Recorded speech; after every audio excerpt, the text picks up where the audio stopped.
কয়দিন পরে আমাদের সামনে বিশ্ব বেহায়া দিবস আসিতেছে মহা সমারোহে, ঠিক না?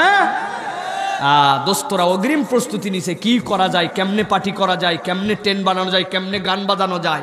ও যুবক, তুমি জানো না যে তুমি কত বড় অসভ্যতার দিকে যাচ্ছ? এই বিশ্ব বেহায়া দিবস নিয়ে ওলামায়ে কেরাম এত কথা, এত বক্তব্য দেয় কেন? কারণ তারা সঠিক ইতিহাস জানে, তুমি ইতিহাস জানো না। ইতিহাস জানলে তুমিও এটার সাথে সামিল হতে না। কি ইতিহাস জানো? এই যে অনুষ্ঠানটা, এই অনুষ্ঠানটা মূলত ছিল রোমান পত্তলিকদের। পত্তলিকদের কাজ কি ছিল? রোমান পত্তলিকরা আর্যদের মতো ফাল্গুন মাসে যেরকম তারা বিভিন্ন ধরনের উৎসব করত, ভগবানের বর পাওয়ার জন্য মাটি মাখত গায়ে, নানান ধরনের দেবদেবীর পূজা করত, অশ্লীলতা করত। রোমান পত্তলিকরা ঠিক একই রকম নিজেদের স্ত্রীদের বাচ্চা যেন বেশি হয়, নিজেদের মেয়ের বিয়েটা অন্য ভালো জায়গায় হয়, জমি জমায় ফসল যেন ভালো হয়, অসভ্যতা অশ্লীলতা যেইগুলো মানুষ সহ্য করতে পারে না, ল্যাংটা নাচ, এইরকম অসভ্যতার একটা অনুষ্ঠান করত ফেব্রুয়ারিতে, যেইটাকে বলা হতো লুপারকেলিয়া।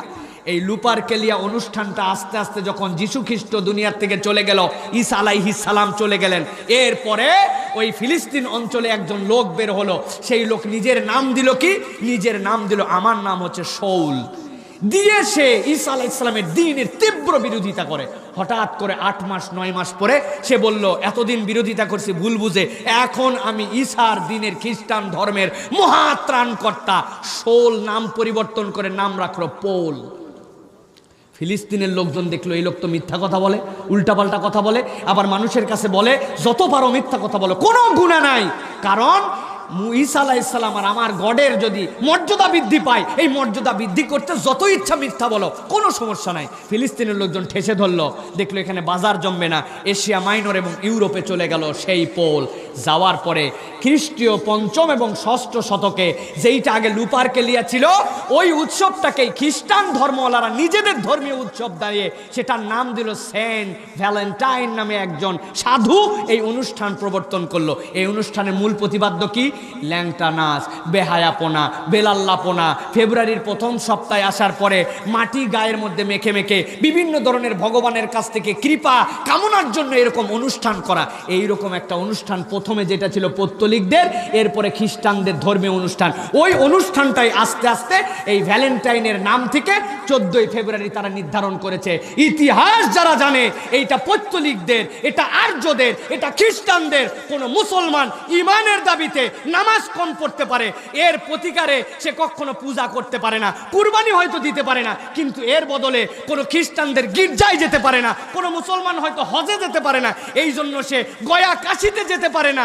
এটা যেরকম তার ইমান টিকায় রাখার জন্য দাবি, ঠিক একই রকম লা ইলাহা ইল্লাল্লাহ বললে আপনি যদি নিজেকে মুসলমানের সন্তান পরিচয় দেন, আপনি কখনো ভ্যালেন্টাইন ডে উদযাপন, উইশ, এটার সাথে জড়িত হতে পারেন না, পারেন না, পারেন না। এটাই ইমানের দাবি, ঠিক কিনা?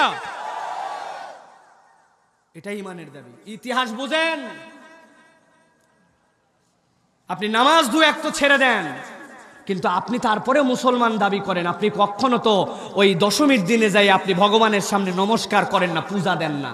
তা আপনি তাহলে কেন নামাজ কম পড়া মুসলমান হতে পারে, কিছুটা ইসলামের প্র্যাকটিস কম থাকতে পারে, তাই বলে কি আপনি পত্তলিক অথবা খ্রিস্টানদের কোনো ধর্মীয় অনুষ্ঠান আপনি করতে পারেন?